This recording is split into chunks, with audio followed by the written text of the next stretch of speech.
Baik, bismillahirrahmanirrahim. Assalamualaikum warahmatullahi wabarakatuh. Ya. Jadi teman-teman sekalian, salam sehat. Semoga kita berbahagia pastinya.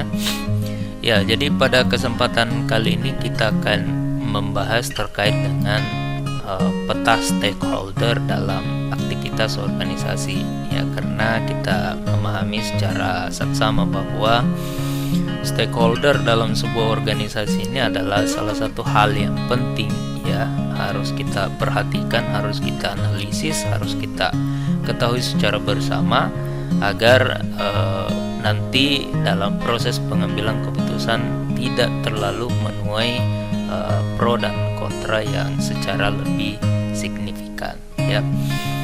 Jadi kalau merujuk pada beberapa teori, ya, dan juga konsep, ya, kita dapat melihat bahwa yang dimaksud dengan stakeholder itu adalah mereka yang kemudian mampu menghubungkan norma dan juga strategi dalam sebuah organisasi ataupun lembaga. Sebab organisasi yang berkembang, organisasi yang mampu beradaptasi atau bertahan atau survive adalah organisasi yang kemudian mampu memberikan nilai, ya, berdasarkan kepentingan stakeholder dan juga mampu menciptakan nilai-nilai yang lebih bermanfaat dari waktu ke waktu, ya. Lalu kemudian coba kita lihat di sini, ya, klasifikasi dalam klasifikasi peran stakeholder dalam salah satu proyek. Misalnya kalau kita melihat dari perannya, stakeholder ini adalah merupakan pelaku kebijakan, ya. Jadi mereka ini adalah orang-orang yang kemudian memiliki posisi yang penting dan memiliki pengaruh dalam proses penentuan sebuah kebijakan atau pengambilan keputusan dalam bentuk kebijakan, gitu, ya. Selain itu, yang kedua adalah stakeholder ini sebagai bagian daripada koordinator, yang mereka memiliki peran untuk mengintegrasikan antara fungsi-fungsi atau tupoksi-tupoksi dalam sebuah organisasi. Ya, ini peran stakeholder juga untuk mampu mengkoordinasikan. Selain itu, ya, stakeholder juga memiliki peran sebagai fasilitator. Fasilitator ini artinya adalah mereka harus mampu menjadi jembatan yang menghubungkan antara kepentingan-kepentingan antara subbagian dengan subbagian yang lainnya, yang satu dengan yang lainnya, sehingga mereka dapat mampu menggerakkan, mereka dapat memberikan pengarahan dan sejenisnya, ya, dalam sebuah organisasi, khususnya sesuai dengan sasaran-sasaran kelompok yang masuk di dalamnya. Selain itu, stakeholder juga ini adalah salah satu implementator atau implementer utama, ya, dalam sebuah proyek, ya, atau dalam sebuah kegiatan, ya, katakanlah seperti itu. Sebab mereka ini adalah orang-orang yang kemudian menjalankan kebijakan tersebut, ya, yang kemudian di dalamnya itu melibatkan kelompok-kelompok yang memang menjadi sasaran. Nah, jadi kalau misalnya pembangunan irigasi misalkan, ya, stakeholder di sini harus mampu menjadi bagian daripada proses pelaksanaan tersebut yang kemudian melibatkan, ya, katakanlah kelompok-kelompok tani, kelompok-kelompok masyarakat yang tersebar atau mereka yang memiliki kebermanfaatan dari salah satu proyek tersebut, ya.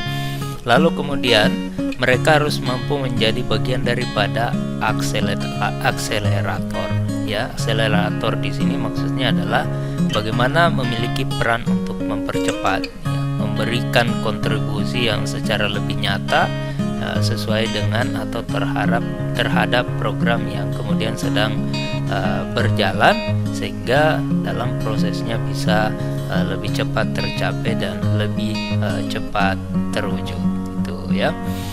Nah, pada poin selanjutnya adalah sangat penting untuk kita petakan ya urgensi daripada stakeholder baik internal dan eksternal, sebab supaya kita tidak salah kaprah melihat atau memandang sudut pandang perbedaan stakeholder di sini ya, melihat dari segi kepentingannya, sehingga stakeholder dan eksternal ini masing-masing memiliki fungsi yang kemudian berbeda ya. Nah, fungsi dan tujuan daripada stakeholder di sini adalah mereka sebagai sebuah sistem, mereka sebagai sebuah perangkat, mereka sebagai sebuah atribut ya, dan fungsi mereka ini adalah untuk mampu menjadi jembatan ya, untuk mewujudkan harapan masyarakat yang pada umumnya sesuai dengan atau terkait dengan organisasi atau lembaga tersebut, sehingga keberadaan stakeholder ini seringkali diidentikan dengan fungsi-fungsi kepemimpinan ya. Oleh karena itu dengan melihat ya fungsi dan juga tujuan stakeholder di sini akan mengarahkan kita bagaimana hubungan perusahaan dengan stakeholder. Jadi perusahaan pada satu sisi memiliki tujuan yang sifatnya secara lebih umum, tetapi stakeholder di sini memiliki kepentingan yang mungkin sifatnya lebih pribadi, lebih identik dengan kepentingan atau kebutuhan pribadinya, atau berdasarkan golongan atau kelompoknya masing-masing, sehingga untuk menjaga sustainability dalam jangka panjang ya secara berkelanjutan, maka hubungan antara perusahaan atau organisasi dengan stakeholder perlu untuk diperhatikan, sebab stakeholder di sini memiliki ketergantungan antara satu dengan yang lainnya. Tidak ada satupun stakeholder yang berhak mengatakan dia yang paling dominan atau yang lainnya tidak dominan. Tidak seperti itu, karena stakeholder itu masing-masing memiliki peran yang sama dan juga penting ya, sehingga saling ketergantungan ini akan dapat diciptakan manakala dipahami kepentingan dari setiap pemangku kebijakan atau stakeholder ya kemudian berbeda-beda, yang kemudian selanjutnya adalah kekuatan dan kekuasaan dari masing-masing stakeholder juga memiliki perbedaan yang secara signifikan. Ini juga harus perlu digarisbawahi dan dipahami. Lalu kemudian selanjutnya adalah kekuasaan daripada stakeholder ini tidak memiliki pusat yang kemudian yang lainnya menjadi tidak terpusat atau bagian yang tidak urgent ya. Semua stakeholder memiliki fungsi dan peran yang sama pentingnya dalam sebuah organisasi ataupun perusahaan. Karena apa ya, kebutuhan dan kepentingan stakeholder di sini untuk mampu beradaptasi dan berkembang sesuai dengan kemajuan teknologi, peradaban lingkungan ya, lingkungan organisasi. Nah, untuk dapat survive organisasi tersebut, maka stakeholder di sini harus mampu atau perusahaan harus menjawab akselerasi hubungan kepentingan antara stakeholder dan juga organisasi, sehingga ini organisasi dapat terus survive dan juga dan selanjutnya ya, penting bagi kita untuk dapat mengidentifikasi peranan stakeholder tersebut. Siapa-siapa saja mereka stakeholder ini? Maka di sini ada 3 paling tidak ya, identifikasi berdasarkan kelas dan jenisnya. Ada stakeholder secara primer, ada yang bersifat sekunder, dan ada stakeholder yang memiliki peran utama. Sehingga dengan memahami tersebut, maka kita dapat menganalisis ya, dan juga mengelola stakeholder tersebut.